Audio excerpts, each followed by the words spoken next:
Hello, everyone. I am Lone Star Texas Rider. Uh, I've always wanted to do a video about my ownership of multiple motorcycles and how the experience is and show my bikes. I'm very passionate about this and I love each and every bike that I own. And I'm going to take you into my garage today. So let's go. Just walking into the garage. Squeaky door, I need to fix it. This is the BMW R1200 GSA, 1200cc. I'm not going to give technical specs. I'm sure people can look that up. It's an amazing bike. It's one of my multiple bikes that I own. R1200 GSA. I have the Vario bags, but I don't keep them on the bike. I just put them on when I need them. The next in line here is the BMW K1600 GT, which is the sports version of the K series. Amazing bike, very underrated. Everybody talks about the Goldwing and the Goldwing this, and I have nothing against the Goldwing. Amazing bike. I have a lot of respect for it, but I have tried, ridden, tested both the bikes, but the BMW K1600 GT was the bike for me.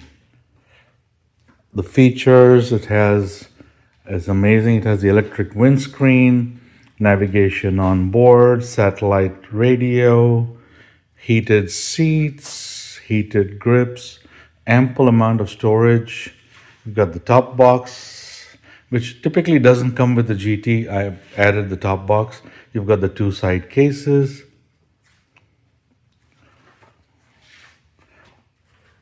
Extremely beautiful motorcycle. I've absolutely loved my rides on this. It is a big beast, it is heavy at times, and it can get overwhelming for shorter riders or for riders who are not able to handle its weight. Approximately 825 pounds, I believe, but still a beautiful bike. That's my classic Mercedes, 1973. This is one of the bikes that got away, my VMAX. I don't have it anymore. That's the GSA and that's the GT. So that completes this side of the garage. And that is my other mode of transport, my four wheels. That's my Genesis G70. Beautiful car, but here we're not here to talk about cars.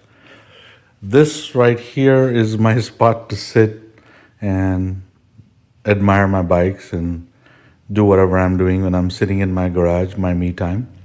This next bike here is amazing. It's a classic. It's a 1998 Honda Shadow VT 1100 Ace American Classic Edition.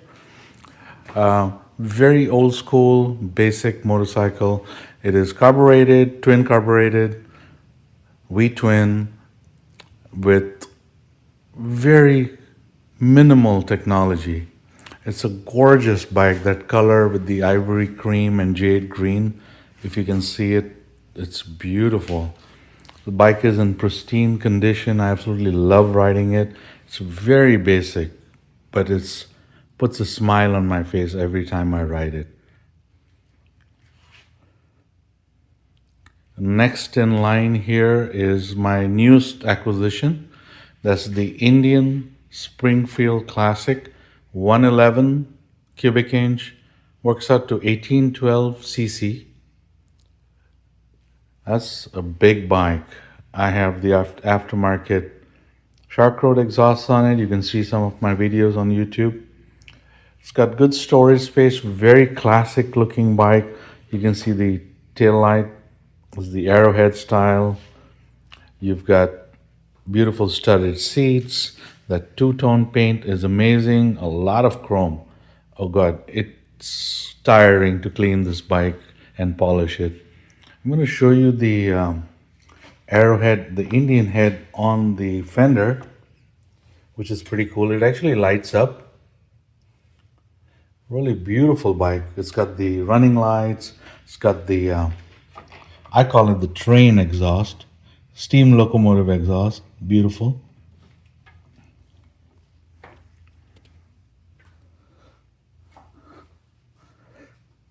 Just a gorgeous bike. It's my first American cruiser. I've never owned an American motorcycle before. This is the very first. And I'm glad I did. And last but not least, from the motorcycle collection is my classic. Well, it's a modern classic. It's a 2022 BMW R18 Classic with the big boxer 1802cc motor, bagger, stock pipes. Sounds beautiful. This bike is amazing. It rides and runs like a dream. And those are the bikes on this side. That's my car in the middle here. And then I call the this side the adventure and touring side, and I call this side the cruiser alley. You got all the cruisers here. So let's talk about what it costs to, well, of course, to cost to own and maintain these bikes. First is the cost of purchasing the bike. I won't go into that because that's depends on person to person, whether you're buying new, whether you're buying pre-owned, what kind of a deal you got. Obviously, the motorcycles are not cheap, but they add up, and you've seen the models. I won't talk about the price on the motorcycles, but it's taken a few years to collect these. It's not happened overnight. The next thing we're going to talk about is what goes with motorcycling. You have to have registration every year. 5 motorcycles, approximately $70 a bike. It's about $350 a year is registration. Then there's insurance. Luckily, my insurance rate is pretty decent. So insurance and registration together, I spend about $1,100 a year on insurance and registration. Then the next thing, it's the gear that you need, or you don't need excessive gear, but as a motorcyclist, having multiple motorcycles, you tend to buy a lot of gear. So we'll get into that right here in a second. So we'll talk about gear.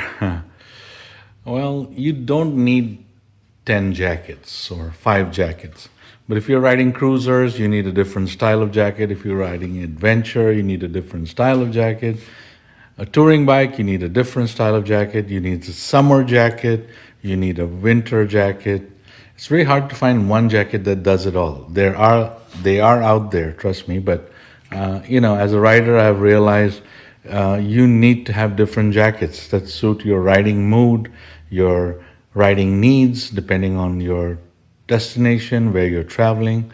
So I have an accumulation of probably about 6 or 7 jackets that I actively use, and I have about 3 to 4 jackets that are packed up in a box that I don't use as often.